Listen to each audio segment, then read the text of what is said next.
Salut à toi et bienvenue sur Bonjour Professeur, la chaîne qui t'accompagnera dans l'apprentissage du français. Aujourd'hui, j'ai une journée particulièrement chargée, je dirais même une semaine particulièrement chargée, donc j'ai décidé de faire ces 2-3 prochaines vidéos depuis mon bureau.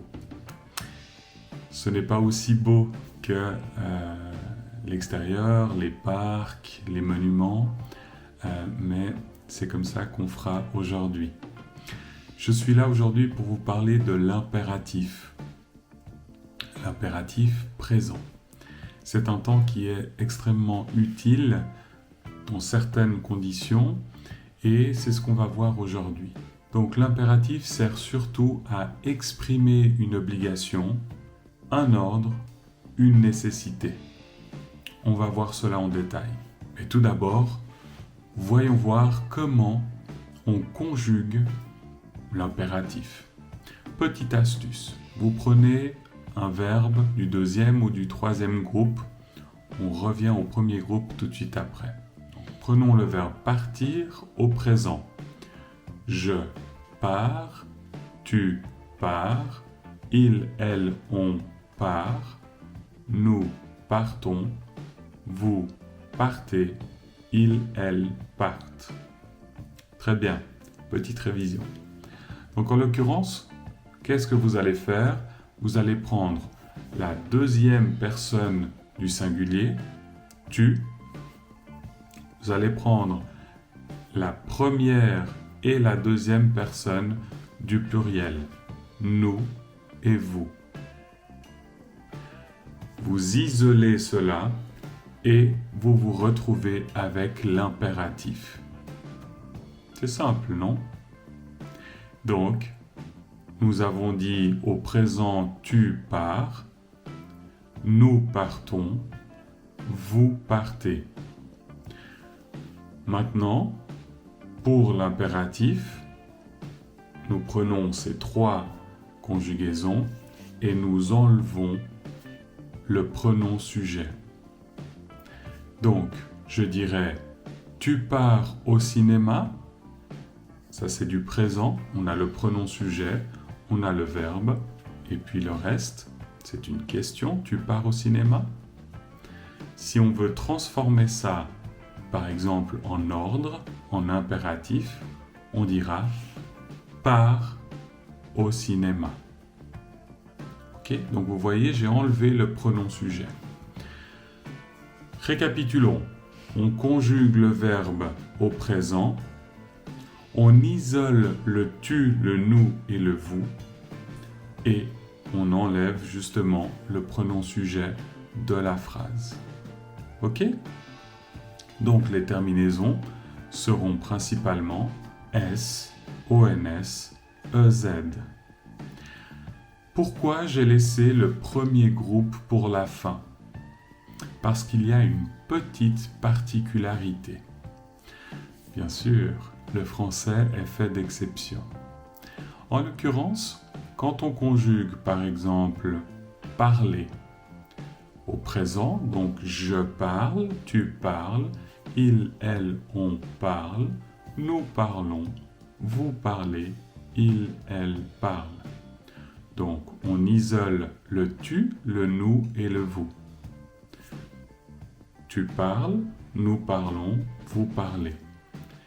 On enlève les pronoms sujets et on se retrouve avec l'impératif. Quelle est l'exception à la règle? C'est que pour les verbes du premier groupe en ER, on enlève aussi le S. Donc, ça sera tu parles français? Présent, question. On met ça en ordre.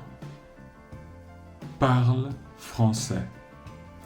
Et là, qu'est-ce que je viens de faire? Je viens de mettre parle, P-A-R-L-E, sans le S.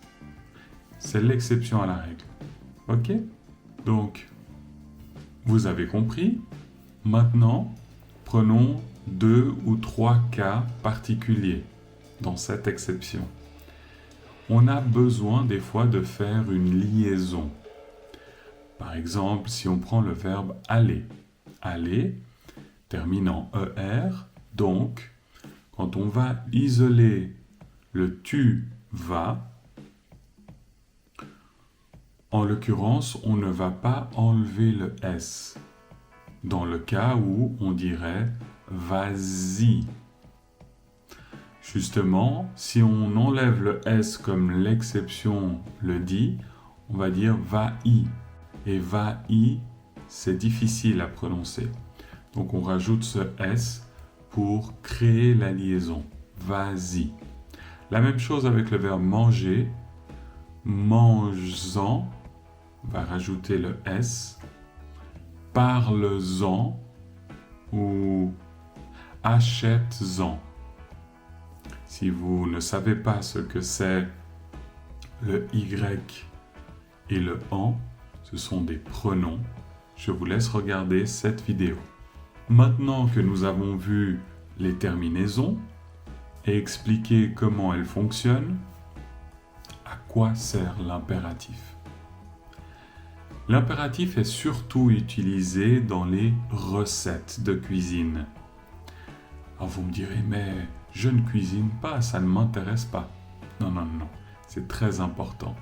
Même si vous ne cuisinez pas, c'est important de comprendre que l'impératif sert à donner un ordre, une suggestion plus forte, si on peut dire ça.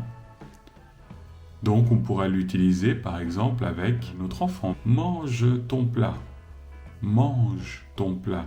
C'est un ordre. Ce mange, c'est l'impératif. Ok?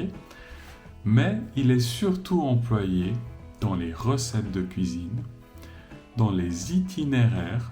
Par exemple, si vous avez un GPS, le GPS va vous dire tournez à droite, tournez à gauche. Vous voyez donc, c'est important de comprendre ces indications. Aussi, peut-être que vous-même, vous vous trouvez à l'école, peut-être pas, peut-être que vos enfants sont à l'école. Et à ce moment, il serait important de comprendre les consignes scolaires. Quand on dit apporter des souliers propres pour la classe de gym. Alors à ce moment-là, il faut comprendre que vous êtes obligé, c'est un ordre, vous êtes obligé de prendre votre paire de baskets, de souliers, comme vous voulez, pour la classe de gym. Sinon, vous ne pourrez pas participer. Vous voyez ? On peut aussi utiliser l'impératif quand on veut formuler un souhait. Par exemple, revenez-nous en forme. La personne est malade, elle rentre chez elle pour se reposer, peut-être pour aller chez le médecin, et on lui dira « revenez-nous en forme ». Ou alors, vous avez un couple d'amis qui part en vacances, vous pouvez leur dire « passez de belles vacances, profitez-en bien, profitez-en bien ». On pourrait aussi utiliser l'impératif pour, je dirais, formuler une demande sans que ce soit un ordre. On pourrait dire par exemple « réveille-moi à 8 heures pour que j'aille faire les courses ». Ou alors « appelle-moi dès que tu arrives ». Ce sont des manières de formuler une demande. Et d'une manière un petit peu plus complexe, même si c'est facile à comprendre, mais je dirais que l'impératif peut être aussi utilisé pour un fait qui se trouve dans le futur, qui est un fait dans l'avenir, mais qui se réalisera seulement si une déterminée condition est réalisée. Qu'est-ce que je veux dire par là? Par exemple, si tu veux avoir son respect, sois poli. Si tu veux gagner des points, respecte la loi. Ceux-ci sont aussi des impératifs. Donc avec cela, voyons voir une petite recette de cuisine rapide pour une petite soupe.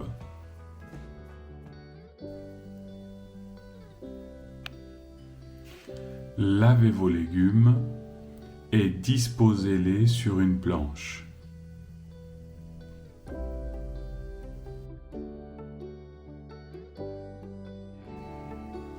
Coupez vos légumes en morceaux.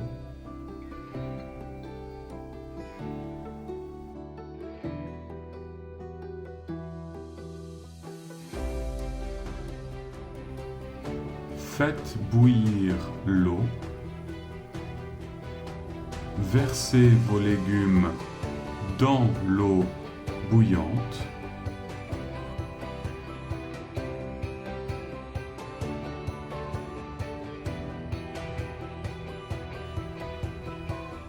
Attendez quelques minutes.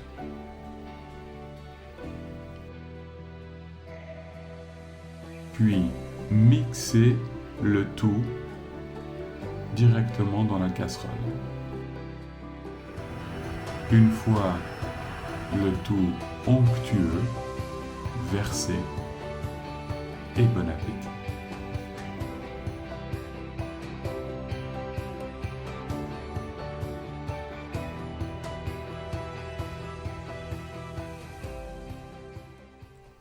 Voilà, c'était une petite recette, très simple, très courte, juste pour comprendre le fonctionnement de l'impératif. J'espère que ce cours vous a plu, qu'il vous a été utile. N'hésitez pas à me laisser des commentaires sous la vidéo, puis à partager ce vlog avec vos amis, vos connaissances, vos groupes Facebook. Abonnez-vous et à une prochaine. Au plaisir.